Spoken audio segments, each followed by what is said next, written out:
Hey everyone, so I'm back again and I actually got some in the oven. Yay! And I'm remelting my wax. It dried so fast, y'all. It like started to dry right away. So I put it right back into the hot water bath. Instead of a hot water bath, you could always use a double boiler if you happen to have one. But you should know that this resin and wax is going to be a huge pain to get out. So it's certainly not going to be an easy thing to deal with.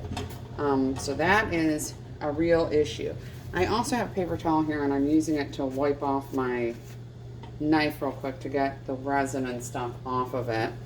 I'm going to bring out in a minute, I'm going to get out the one that's in my oven, and then I'm going to go ahead and put a new one in there. So and show you how I do that. So that is the deal. This is probably an all-day thing that you would probably do on the weekend, so that you could take one out and put the next one in.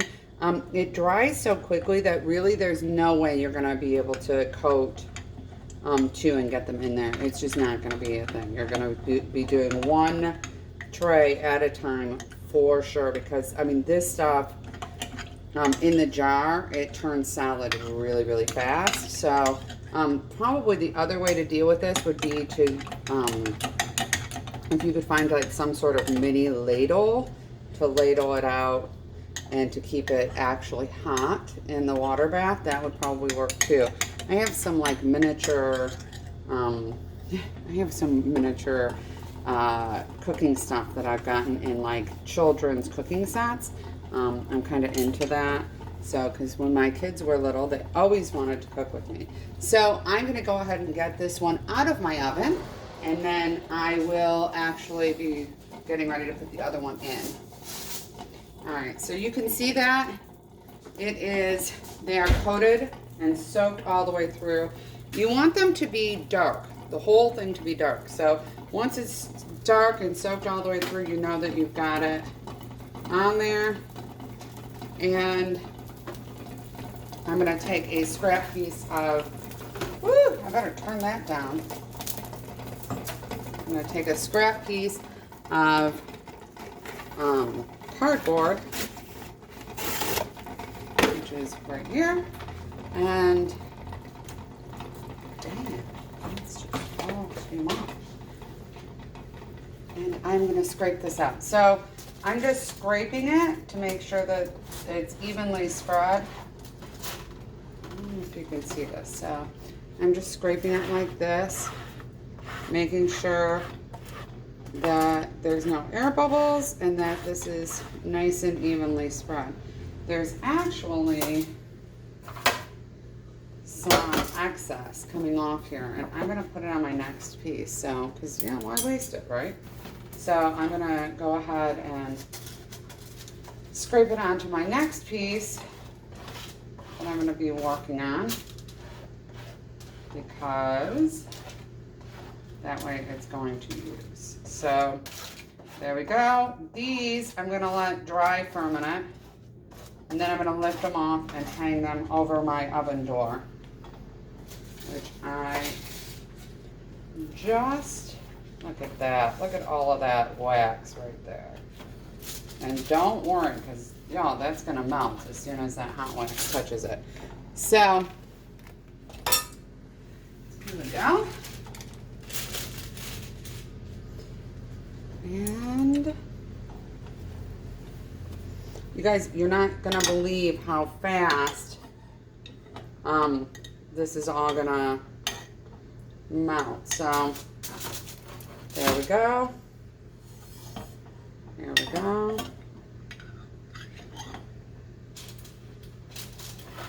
It's actually a lot easier to drip this, to dump this on there than it is to do the brushing. So I was dumping it and then brushing, but you have to kind of be coordinated to hold your jar. You do not want to spill this on yourself. It's super hot. And if you spill it, so see I kind of made a puddle there.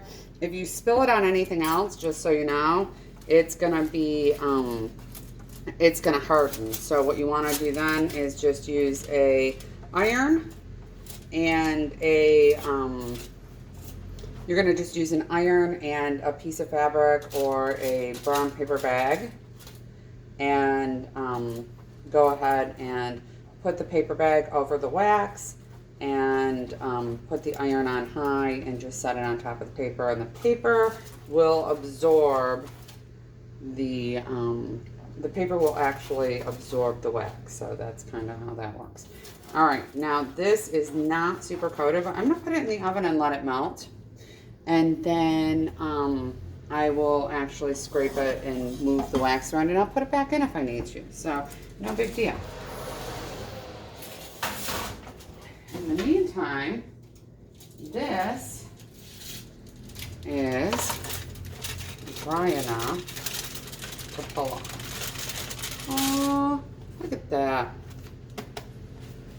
And it actually doesn't even need to be dried, hanging up or something. So it is actually completely dry already. If you're not happy with the wax disbursement, because you know that could happen, then you can always put it back in the oven and disperse it some more. The warmth of your hands will actually make these things pliable and make them stick. So I'm gonna actually grab a bowl here. See, my bowl. And when you use them, you're gonna lay them over your bowl, and you're just gonna use your hands to put a little pressure. And it will warm the wax, and then the wax will stick to itself and to the bowl. So it is a little like saran wrap though. You know how saran wrap is like finicky, and sometimes it sticks and sometimes it doesn't. So these might take a minute. So at any rate, that is what you do. This is how you make beeswax wraps. And they are super, super beautiful. When you're done with them and they are ready to be reused, you just wash them with cold water and soap. What you should not do is wash them with hot water, because the beeswax will come off.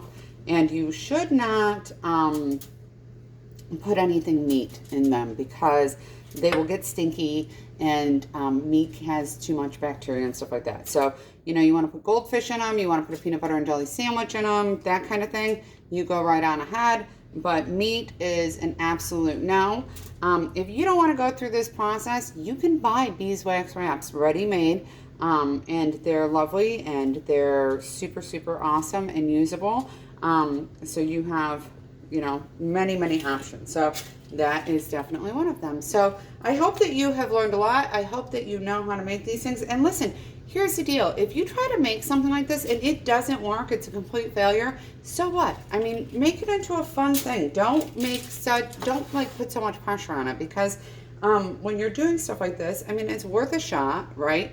All of this stuff you could use for different projects. The beeswax and the jojoba are great for beauty products as well. So you could use this stuff for different products anyways, and really you're not out anything. So I hope that you enjoyed this. I hope that it inspires you to try some products on your own, or some projects on your own.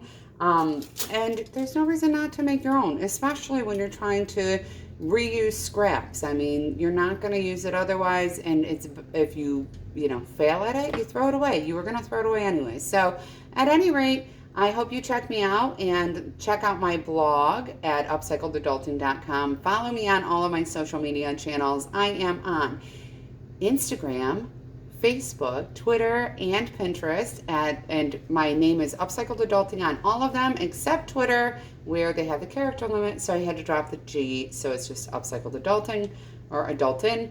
Anyways, I put different content on all of my social media, so you definitely want to go and take a look at it. So I hope to see you soon. I hope you've learned a lot, and next week we're going to be working on t-shirt bags and also snack bags, and it's going to be so easy, you're not even going to believe it. So like, seriously, pair of scissors, t-shirt, fabric glue, that's all you need. So at any rate, I'm sure you'll love it. So tell your friends, share the content, and have a great week. Bye everybody.